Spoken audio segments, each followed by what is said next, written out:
I got an email from an aquarium, and it changed my mind about aquariums, because biology and zoology never really interested me all that much. For me, somewhere like this, the deep in the city of Hull, wasn't somewhere I'd visit, because yes, important for conservation, vital for science, but it's just some fish, right? But then they sent me an email and asked me if I'd be interested in looking at their life support system. Now, I've only ever heard the words life support system in the context of spaceflight, either realistic, like the oxygen scrubbers and water recyclers on the International Space Station, or in less realistic situations. Life support systems sustaining on emergency. But the deep, here, it has a life support system. We are a closed system, so much like your spaceship, we are isolated. There is no input or output to the oceans whatsoever. The water inside that system or exhibit is constantly recirculating between the exhibit and the life support system. So everything that we have here, we have to control, including making our own seawater. The water starts off just as it would in your home out of the tap. Now, the water is very, very hard around here. It's lots of calcium carbonate in the water. So the first thing we have to do is soften it. So that is the removal of that calcium and magnesium ions from the water. So these are full of an ionic resin, and they scavenge those ions out of the water. We don't want calcium to build up in our life support systems, on our heating elements. So what we're left with in this great container over here is roughly 30,000 litres of softened water that has gone through this reverse osmosis machine. It's basically pumping water across a very fine membrane under very high pressure to give us very, very pure water. To that pure water, we then add artificial sea salt. We then pump it around where needed around the building. So this is a really good example of a small-scale life support system that we would use for some small standalone tanks like this research system here. Now, this has got all the components of a life support system that you would normally find in an aquarium like this. And this is all scaled up on a huge scale for things like our large 2.5 million litre system. What we have at the back here, that's a foam fractionator. So all of these microbubbles that are being injected at the base of this foam fractionator are scavenging organic molecules. Now, these molecules and compounds are actually hydrophobic. They don't like water. And what they want to do is they want to adhere to the surface of this microbubble. And they rise to the surface, and we then remove them via the cone at the top.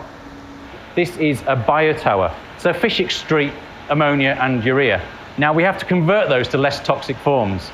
Inside here we have a lot of bioballs. That is a huge, huge surface area. The bacteria that live on these bioballs are converting it through to nitrite, then to nitrate, and we can then complete that process by reducing that to nitrogen gas, which can just off-gas into the atmosphere. We've got the sand filtration here. So water enters the top of this unit. It goes through a bed of sand, which scavenges out all those particulates in the water and then exits the bottom clean. One of the last steps in the life support process is ultraviolet light. It breaks down cell membranes, so we're really looking at antimicrobial action within these units. So water is constantly recirculating between the life support system and the exhibit. As I talked to the team here, I realised that, sure, you can call this an aquarium, but you could also call it a spaceship for sharks. You've got creatures contained in a higher pressure environment, and okay, it's not the vacuum of space out here, sure, but if these walls are somehow breached, the environment inside will spray out, and if it's not fixed quickly, those fish are dead. And if that environment isn't controlled and maintained constantly and carefully, they're also dead. And that takes a lot more equipment and a lot more precision than you might think.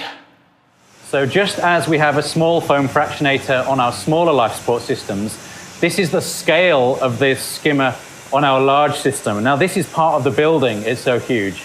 Now, a key part of maintaining this is making sure the mixture of gas is correct that we're pumping into it. So here we have a gas panel. Now, this is where we alter the mixture of air and ozone that is going into the super skimmer. So that's helping to break down those organic particles, molecules, so that the skimming can be much more efficient. So we're going down into the heart of the building now, into the basement, and that's where the really large life support equipment is located, some of which is so large it forms the fabric of the building itself, and the pipework is built into the ground. So we're now 3 floors down, and we're only just at the base of the super skimmer. We saw the cone right at the top. Now we're right down at the base, so it just gives you a sense of scale for how big that super skimmer actually is and how much a part of the building it actually is. The water then comes back out of the super skimmer and enters our giant sand filters. We need to remove all the particulates out of the water, those little pieces that you might see floating around, bits of food, things like that. So here we have some very large banks of UV. So water is constantly passing and exposing microbes to that UV light. And then the last step in the process is the huge pumps over there take the water and pump it back into the main exhibit, and we start the whole process over and over again. It happens constantly, and the water is going round and round completely about once every 3 hours.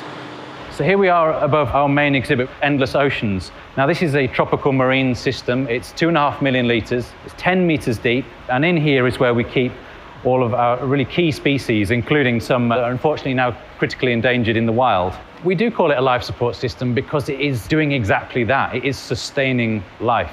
We're controlling every single water parameter in order that the species that we're keeping here are thriving. We are responsible for every single life at the deep. Thank you so much to all the team at the Deep in Hull. There's a link to them down in the description. And thank you to my dive cameraman, Tom.